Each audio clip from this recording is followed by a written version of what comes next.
Hey guys, welcome back to another video on our channel Unboxing Perspectives, and today we are here with another video in our series that is author interview.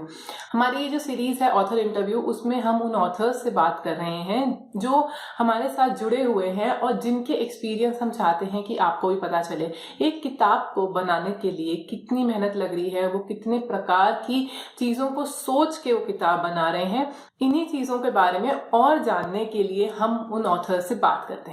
तो आज की जो किताब हमारे पास है वो एक हिंदी कविता संग्रह है, संगम। ये किताब निकिता राजपूत द्वारा लिखी गई है और इसमें उन्होंने बहुत सारे उभरते कवि कवित्रियों की रचनाओं को इकट्ठा किया है। तो हम इसे एक एंथोलॉजी या एक संग्रह का नाम दे सकते हैं। तो उस किताब में हमारे पास में बहुत सारे ऐसे अलग अलग मुद्दे इन्होंने उठाए हैं। अक्सर देखा गया है कि कोई कविताओं का संग्रह होता है, वो एक पर्टिकुलर थीम पे या कहा जाए तो एक थीम को लेके, एक विषय को लेके बनाया जाता है, बट इसमें आपको बहुत सारे विषय मिलेंगे। ये किताब शुरू होती है प्रार्थनाओं से, फिर वो आगे जाके हमारे पास हिंदी के ऊपर उनमें बहुत सारी उन्होंने कविता लिखी है या उन्होंने कलेक्ट करी है, इकट्ठी करी है, प्लस साथ में उन्होंने बहुत सारे सोशल इश्यूज पे या हमारे सामाजिक तत्वों पे भी व्यंग्य किया है। और इस तरह से इसे तीन पार्ट में डिवाइड किया गया है। पहला भाग जो हमने बताया प्रार्थनाएं, दूसरा हिंदी, और तीसरा प्रतियोगिता में चयनित कुछ कविताएं। तो इन्होंने एक तरह का कंपटीशन किया और उस कंपटीशन से निकली हुई कुछ कविताएं इन्होंने इस किताब में प्रकाशित करी हैं।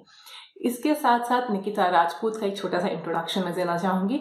यह किताब संगम निकिता राजपूत की दूसरी किताब है। उनके यहाँ पे ऑलरेडी 4 किताबें आ चुकी है, उन्होंने पब्लिश करवा दी है और वो मार्केट में अवेलेबल है, आप उन्हें परचेज कर सकते हैं। ये संगम दूसरी किताब है जो कि एक कविता संग्रह है, और इसके बाद में जो तीसरी किताब थी वो भी इनका कविता संग्रह है। किताब लिखने के अलावा ये एक लिटरेचर प्लेटफॉर्म, यानी हम कह सकते हैं किताबों के बारे में बातचीत करने वाले ग्रुप है जिसका नाम है टुवर्ड्स लिटरेचर, जो कि 3 साल उसने कंप्लीट किए हैं इस साल में। उसका भी ये संचालन करती हैं, उसकी भी ये फाउंडर है। तो आइए हम बात करते हैं निकिता राजपूत से। तो आज हम जिस किताब के बारे में बात करने वाले हैं, जिसका जो है संगम, जिसकी संयोजन करता है निकिता राजपूत, तो वो हमारे साथ है आज इस इंटरव्यू में। So welcome Nikita to our channel. Thank you so much. सबसे पहले तो मैं आपको धन्यवाद करूंगी, आपने मुझे इस इंटरव्यू के लिए इनवाइट किया। Thank you, it's our pleasure to have you on this channel. Okay, तो हम आपसे इस किताब के बारे में और जानकारी जानना चाहेंगे कि आपको इस जैसे इस किताब में मैंने देखा है ये किताब 3 मेजर पार्ट्स में डिवाइडेड है, तो आपको इसकी प्रेरणा कहाँ से मिली इस किताब को लिखने की?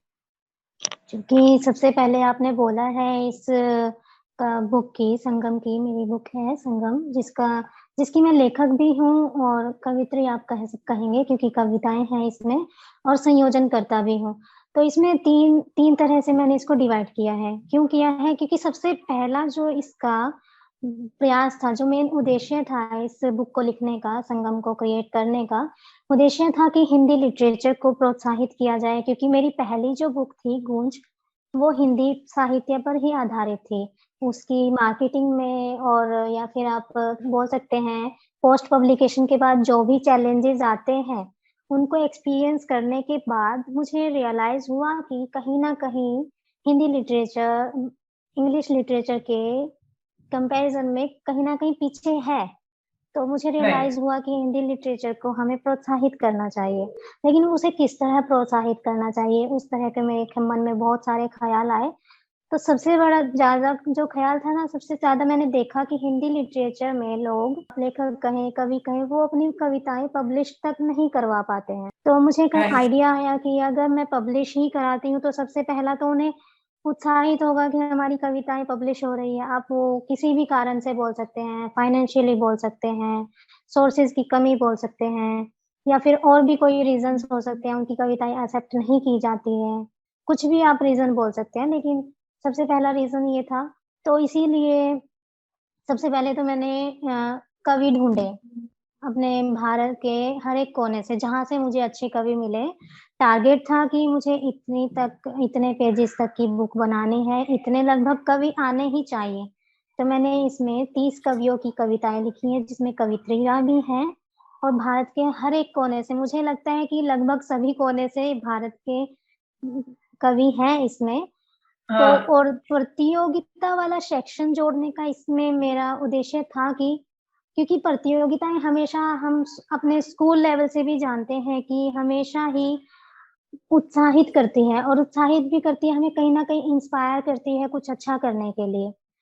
और अगर हमारी कविताएं एक बुक में आती है, लाइक जो जीत रहा है वो उसे लगे कि हमारी कविताएं सिर्फ कहीं लोगों तक पहुंचने की बजाय बुक में ही आ रही है, तो उससे ज्यादा इंस्पिरेशन मुझे नहीं लगता कि और हो सकती थी।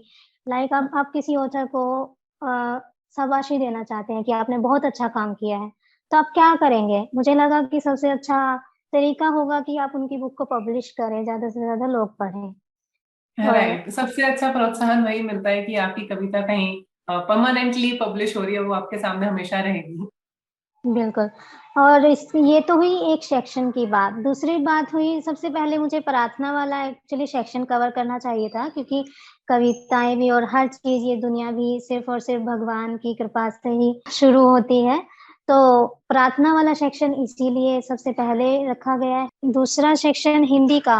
हिंदी रखने का कारण यही था कि सबसे पहले मैंने बताया कि इसका उद्देश्य हिंदी साहित्य को प्रोत्साहित करना था। तो अगर मैं एक हिंदी का सेक्शन ना रखती तो मुझे लगता शायद इस बुक के लिए पूरा न्याय नहीं होता। करेक्ट। सो इसके इसमें हमारे पास में बहुत अलग अलग तरह के लोग हैं जिन्होंने यहाँ पे कविताएं लिखी है, जैसा कि मैम ने बताया है आपको अभी। तो उसमें मुझे सबसे अच्छी बात ये लगी कि इसमें बहुत एज ग्रुप भी है, आपके पास में यंग राइटर्स भी हैं और साथ में ओल्ड राइटर्स भी हैं। तो इस तरह से काफी वैरायटी आपको इस बुक में देखने को मिलेगी। दूसरी चीज, जैसा कि हमने आपको पहले बताया कि मैम के पास एक टुवर्ड्स लिटरेचर करके एक प्लेटफॉर्म है, वहां पे जिनने अभी 3 साल पूरे किए हैं तो वो भी काफी सक्सेसफुल है। सो आपको अपनी फैमिली, अपने जॉब के साथ में राइटिंग, इन सब का टाइम कैसे आप एलोकेट करते हैं, या उसके लिए टाइम आप कैसे डिवाइड करते हैं, अपने दिन को कैसे मैनेज करते हैं? दिन को मैनेज करने की बात ये है कि क्योंकि राइट आप अगर एक आप अपने पर ही लेते हैं, आपका सपोज करो कोई सपना है, आप आर्ट बोल सकते हैं, आप लिखना बोल सकते हैं, या फिर आप बोल रहे हैं कि आपको कुछ भी चीज आपको पसंद है, तो आप उसके लिए कुछ ना कुछ कभी ना कभी समय निकाल ही लेते हैं, तो आप बहाना नहीं ढूंढते हैं। तो मेरे साथ भी सेम ऐसी ही कुछ सिचुएशन है, सबके साथ काम रहता है, मुझे भी काम रहते हैं। तो मैं अपने राइटिंग का जो सपना है, जो अपना सपना है, वो सपने पूरे करने के टाइम पे ही करती हूँ। वो टाइम होता है हमारा रात का समय। ऑलमोस्ट मैं रात के समय ही लिखती हूँ। लेकिन अगर रहता है कि जब भी मुझे टाइम मिलता है, ऐसा नहीं है कि ये दिन है तो मैं लिखूंगी नहीं। तो जब भी मुझे टाइम मिलता है, मैं फ्री होती हूँ, या जब मेरा मन करता है, कुछ अच्छा टॉपिक होता है मेरे पास लिखने को, तो इस तरह से मैं मैनेज करती ऐसा अक्सर कहा जाता है कि जो लिख रहे हैं या जिन्होंने कोई रचना की है, उसके पीछे एक मोटिवेशन होता है कि हमने बहुत पढ़ा होता है, हम कहीं ना कहीं से कुछ ना कुछ पढ़ने की कोशिश करते हैं। तो आपका फेवरेट पार्ट कौन सा है? आप कैसी किताबें पढ़ना पसंद करती हैं? हूँ। मेरा पढ़ना तो मुझे पसंद है ही, लेकिन सबसे ज्यादा पढ़ना मुझे कविताएं पढ़ना पसंद है। और क्योंकि लिखती भी मैं कविताएं ही हूँ, तो मेरा सबसे ज्यादा पढ़ना भी कविताएं ही पसंद है। मुझे स्पिरिचुअल बुक्स बहुत एक्साइट करती हैं। लाइक अभी करंटली मैं कृष्णा बुक पढ़ रही हूँ। Krishna the supreme personality of God head. And Veda base पर अवेलेबल है, ऑनलाइन डाउनलोडेबल नहीं है वो, लेकिन आप उसे ऑनलाइन पढ़ सकते हैं। और मैं एक कीन रीडर भी हूँ भगवत गीता की। स्पिरिचुअल बुक्स मुझे बहुत ज्यादा एक्साइट करती है। उसके अलावा सेल्फ हेल्प बुक्स मुझे पढ़ना पसंद है, या फिर कुछ नॉलेज, जो ऐसी बुक्स होती है जो इंफॉर्मेटिव होती है, नॉलेज गेन करती है, उस तरह की बुक्स मुझे पसंद है। कंपैरेटिवली नॉवेल्स इन सब के बाद में आते हैं। Okay, right. सो मेरा थोड़ा रुझाव ज्यादा नॉवेल्स और कविताओं की तरफ है। सो आई थिंक यहाँ पे हम थोड़ा सा डिफर कर रहे हैं, बट या दैट थिंक हम एक दूसरे से सीखते हैं। उसके अलावा हम ये कह सकते हैं, आपको इस किताब को लिखने में कितना वक्त लगा? आई मीन इसमें बहुत सारी कविताएं हैं, तो सबको इकट्ठा करना, उसको बनाना, उसमें काफी वक्त जाता है। तो इसमें कितना हमें टाइम लगा इस किताब को कंप्लीट करने में? अगर मैं इकट्ठा करने से लेके शुरू करती हूँ, लाइक मुझे लोग ढूंढने पड़े, और किस तरह से उनकी छटनी भी करनी होती है, कौन सी पोएम अच्छी है, कौन सी नहीं है। सबसे अच्छी बात ये थी इस बुक को लिखने के टाइम पे कि मुझे छटनी नहीं करनी पड़ी। जितने भी ऑथर्स आए थे, जिन्होंने सबमिशन दिया था, सब इतने ही अच्छे थे, इतना अच्छा लिखा था कि मुझे छटनी करनी ही नहीं पड़ी। हर एक पोएम एक से बढ़ के एक है। मुझे बहुत सारी पोएम्स खुद खुद पर्सनली भी बहुत पसंद है ऑथर्स की। उसके अलावा ढूँढा मैंने, लोगों से पूछा, जो पोएट्री वगैरह पेजेज़ आप देखते हैं सोशल मीडिया पर बहुत सारे मिल जाते हैं। तो मैंने उन लोगों से हेल्प माँगी, आप प्लीज़ अपने स्टोरी पर मुझे शॉट आउट दे दीजिए कि मैं इस तरह के लोगों की सर्च में हूँ जो पोएट्री दे सकते हैं, या फिर जो मेरे ऑलरेडी कॉन्टैक्ट में थे जिनको मैं जानती थी पर्सनली, वो कविताएँ लिखते हैं, उन लोगों को मैंने ऐड किया। तो सबको मैंने ऐसे करती गई, सबको पता लगता गया, और जब को लगा कि इसके लिए हमारा क्या फ़ायदा है, ज़्यादा उन्हें फ़ायदा ही नज़र आ रहा था, क्योंकि इतना कुछ मैंने कोई कंडीशंस नहीं अप्लाई की थी। तो सब उसको मिला के करीब 1 साल लग गया था, लेकिन अगर लिखने का टाइम देखें तो 3 महीने में मैंने पूरी बुक रेडी कर दी थी और वाओ, दैट्स प्रकाशित गुड। कर दी थी। यस, ये तो थैंक ये यू। बहुत अच्छा है। इसमें काफी आपको समय गया, आपको ऑलमोस्ट 1 साल उसमें गया है, आपने कविताएं इकट्ठी करी है, लोगों को इकट्ठा करा है। जैसा कि वो आपने बहुत कहा बहुत कि मेहनत लगी थी। ऑफ कोर्स एक किताब के पीछे काफी मेहनत लगती है, उसकी एडिटिंग, उसका क्रिएशन, उसकी कलेक्शन, सब चीजों में टाइम लगता है। तो इतनी मेहनत के बाद में इतनी अच्छी किताब निकल के आई है, तो आई गेस वो वर्थ इट है, और अभी आपको उसका पूरा रिटर्न मिल रहा है। एंड यस, जैसा थैंक यू। तो जैसा कि अभी आपने कहा कि आपको कुछ इसमें से कविताएं बहुत अच्छी लगी, तो आप अपनी कोई फेवरेट कविता इसमें बताना चाहेंगी, पढ़ के सुनाना चाहेंगी? बिल्कुल, मेरी एक नहीं, एक्चुअली बहुत सारी फ़ेवरेट कविताएँ हैं मेरी कविताओं के अलावा, लेकिन उनमें से मैं एक कविता के ज़रूर आपको लाइन्स सुनाऊँगी, क्योंकि वो भगवान पर भगवान जी को समर्पित है, तो वो मुझे बहुत पसंद है, इसीलिए मैं वो ज़रूर सुनाऊँगी। बाकी उसके अलावा बाकी कविताओं के मैं नाम बताऊँगी, क्योंकि मुझे कौन-कौन सी कविताएँ पसंद हैं। तो अभी मैं जो जरूर। कविता आपको सुनाना चाह रही हूँ, उसका शीर्षक है अभिमान नहीं तुम ध्यान करो। तो इसमें जो कवित्री है वो संदेश देना चाहती है कि आपके जीवन का अस्तित्व क्या है, आपको क्या करना चाहिए। लाइक सबसे ज़्यादा क्या रहता है कि आपके पास कुछ हो जाता है, या फिर आपके पास बहुत ज़्यादा संपत्ति है, आप बहुत अचीवमेंट ले लेते हैं, तो इंसान को अभिमान हो जाता है। तो इसका सॉल्यूशन क्या है? कुछ बेनिफिट कुछ नहीं होता है, लेकिन इन द एंड क्या है, हमें सुप्रीम गॉड को ही समर्पित होना होता है। तो वही संदेश कवित्री पर देती हैं, अभिमान नहीं तुम ध्यान करो। तो मैं कंटिन्यू करती हूँ। अभिमान नहीं तुम ध्यान करो, वरदहस्त उठ जाने तक, तब सैकड़ों बार करो। नभमंडल में जो छाया है, वो काला मेघ बस साया है। तुम फेरो मन की माला, क्षण भर भी ना विश्राम करो। जब भय सताए मन को ना, तब बस हरि का ध्यान करो। अभिमान नहीं तुम ध्यान करो। Thank you. ये मेरी फेवरेट Yeah. पोएम थी। इसके अलावा बहुत सी पोएम हैं। आप जैसे शीर्षक है मैंने लिखा, एक शीर्षक है कुछ कहने को जी चाहता है। बहुत सारी ऐसी कविताएँ हैं, आप ढूँढ सकते हैं, जब आप पढ़ेंगे तो आपको बहुत मिलेगी और लगेगा कि मेरी ये कविताएँ मेरी फ़ेवरेट क्यों हैं, तो मैं आपको बिल्कुल सजेस्ट करूँगी।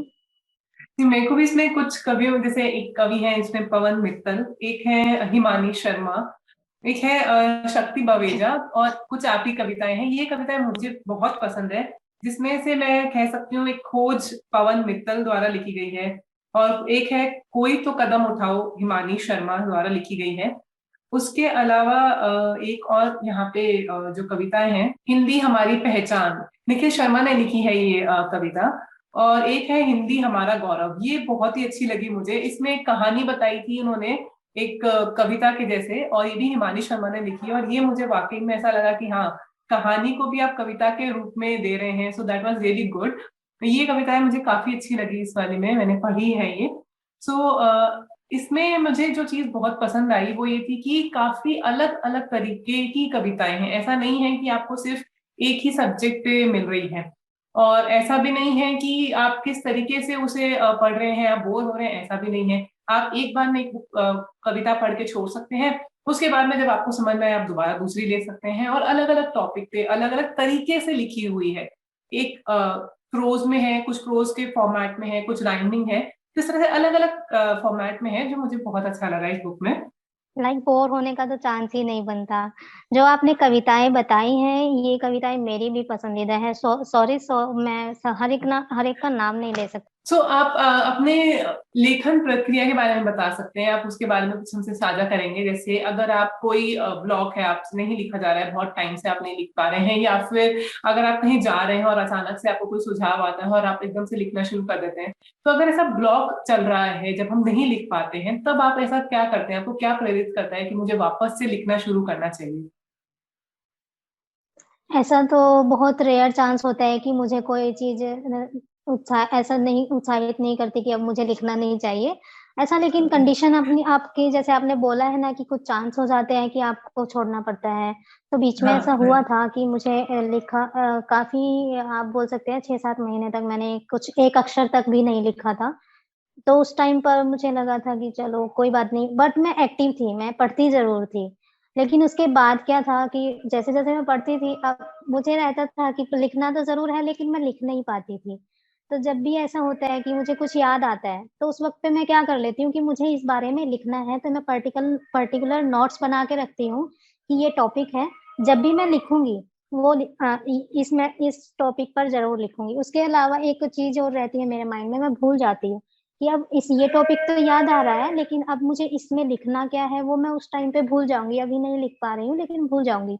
तो मैं जो पर्टिकुलर जो पॉइंट्स रहते हैं ना, शॉर्ट-शॉर्ट करके मैं ऐसे पॉइंट्स बना लेती हूँ कि हिंट लिख लेती हूँ कि मुझे ये लिखना है, ये लिखना है और फिर बाद में उसको एक्सप्लेन कर देती हूँ। जो पूरा एक तरह से जितना मैंने सोचा होता है ना, तो या तो उससे उसके बराबर रहता है या उससे अच्छा लिखा जाता है।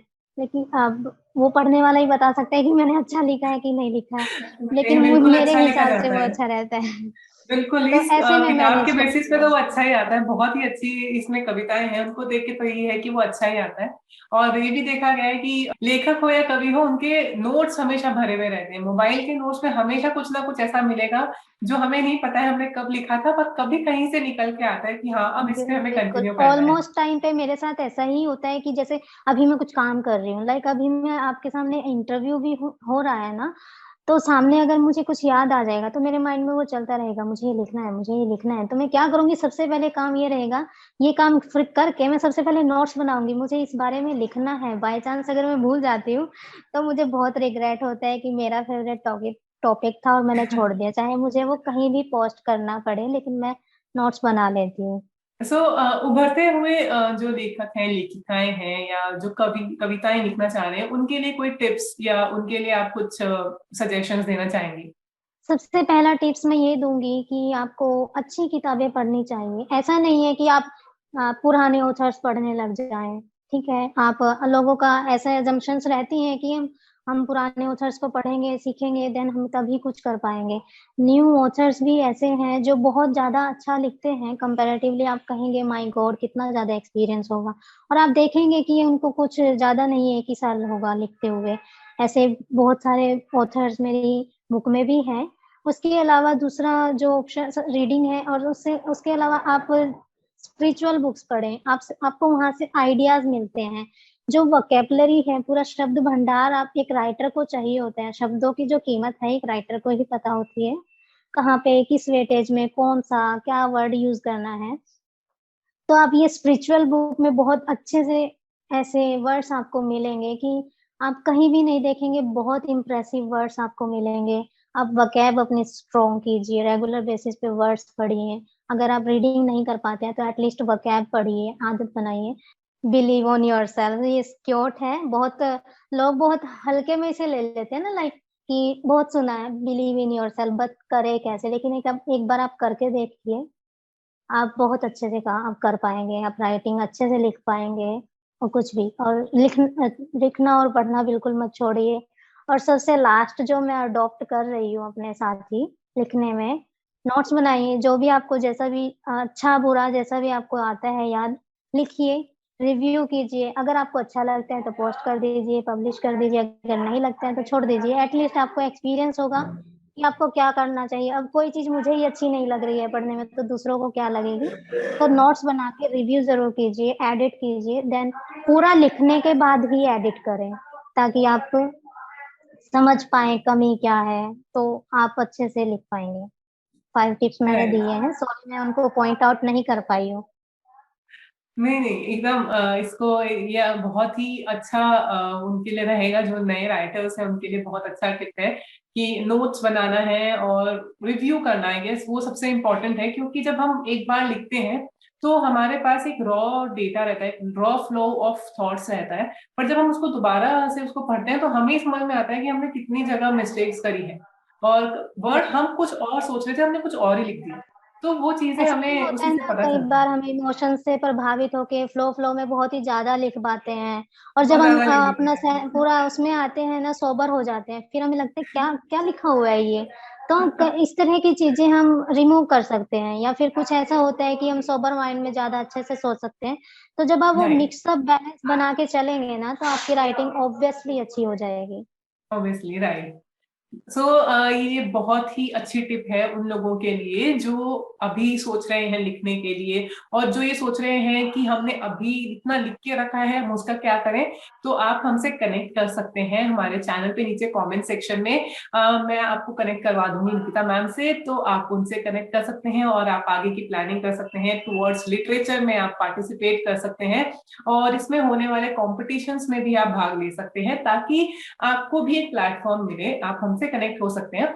तो अगर आप भी ऐसा कुछ सोच रहे हैं तो वहां पे आप कनेक्ट कर सकते हैं। उसके अलावा यहाँ पे मैं आपको नीचे मैम की 4 बुक, जैसे कि मैंने आपको इंट्रोडक्शन में बताया है, 4 बुक ऑलरेडी पब्लिश हो चुकी हैं, उसका लिंक दे रहे हैं, आप नीचे से ये बुक ऑर्डर कर सकते हैं। और ये बहुत ही खूबसूरत किताबें हैं। इसमें एक बुक है एटर्नल्स, जो कि इंग्लिश में है, तो वो बुक भी आप अगर इंग्लिश में चाहें तो आप इंग्लिश में भी उसे ले सकते हैं। वो आपको Kindle version as well as hard copy दोनों में अवेलेबल है, तो आप उसे ऑर्डर कर सकते हैं। नीचे लिंक्स दिए गए हैं, साथ में इंस्टाग्राम लिंक्स मैम के चैनल के वो भी मैं आपको नीचे दे रही हूँ, साथ में हमारे चैनल के इंस्टाग्राम और टेलीग्राम लिंक्स भी नीचे डिस्क्रिप्शन बॉक्स में है एज यूजुअल, तो आप वहां से भी उन्हें ले सकते हैं। So thank you so much Nikita ma'am for joining us in this interview. और ये हमारे लिए बहुत ही अच्छा एक सेशन रहा जिसमें हमने काफी सारी नई चीजें सीखी है। तो उसके अलावा आप कुछ और कहना चाहेंगी हमारे व्यूअर्स से या ऑडियंस से? लास्टली आपका बहुत बहुत धन्यवाद, आपने इनवाइट किया, और माय प्लेजर कि मैं आपके साथ इंटरव्यू कर पाई। लेकिन एक जगह के पर मैं आपको करेक्ट करना चाहती हूँ। अभी आप अटर्नल्स के बारे में बता रहे थे। अटर्नल्स जो मेरी बुक है, वो एक्चुअली सिर्फ और सिर्फ अभी के टाइम में सिर्फ और सिर्फ किंडल पर ही अवेलेबल है, मतलब ई बुक ओके, की ओके। फॉर्मेट में ही है।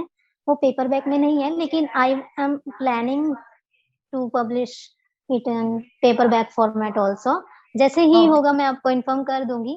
उसके अलावा श्योर, थैंक वो यू। जैसे ही आता है हम आपको नीचे लिंक जरूर प्रोवाइड करेंगे। तब तक आप किंडल और पीडीएफ फॉर्मेट आप दोनों में उसे ले सकते हैं। अगर आपके पास में किंडल डिवाइस नहीं है तो आप अपने फोन में भी उस ऐप को डाउनलोड करके इस बुक को पढ़ सकते हैं। तो इसका थीम है आपका गीता, भगवत गीता के ऊपर बेस्ड है, और ये बहुत अच्छी आपको सीखने को मिलेगा। अगर आप ओरिजिनल गीता नहीं पढ़ पा रहे हैं या आपको एक बेसिक स्ट्रक्चर चाहिए तो भी आप इस बुक को पढ़ सकते हैं। सो वो आपके लिए एक और नई किताब है जो आप उसको रेफर कर सकते हैं। उसके अलावा I would like to thank her so much for being here with us on the channel. Thank you. और आपसे भी रिक्वेस्ट है कि आप हमारे चैनल को सब्सक्राइब करें, साथ साथ में बेल आइकन पे क्लिक करें, ताकि आपको डेली अपडेट्स मिलती रहे जो हम वीडियोस दे रहे हैं आपको, और इस तरह के इंटरव्यूज जो और भी आने वाले हैं चैनल पे, और बुक रिव्यूज और रिकमेंडेशंस की नोटिफिकेशन भी आपको मिलती रहे। तो हम आपसे मिलेंगे अगले वीडियो में, तब तक के लिए हैप्पी रीडिंग।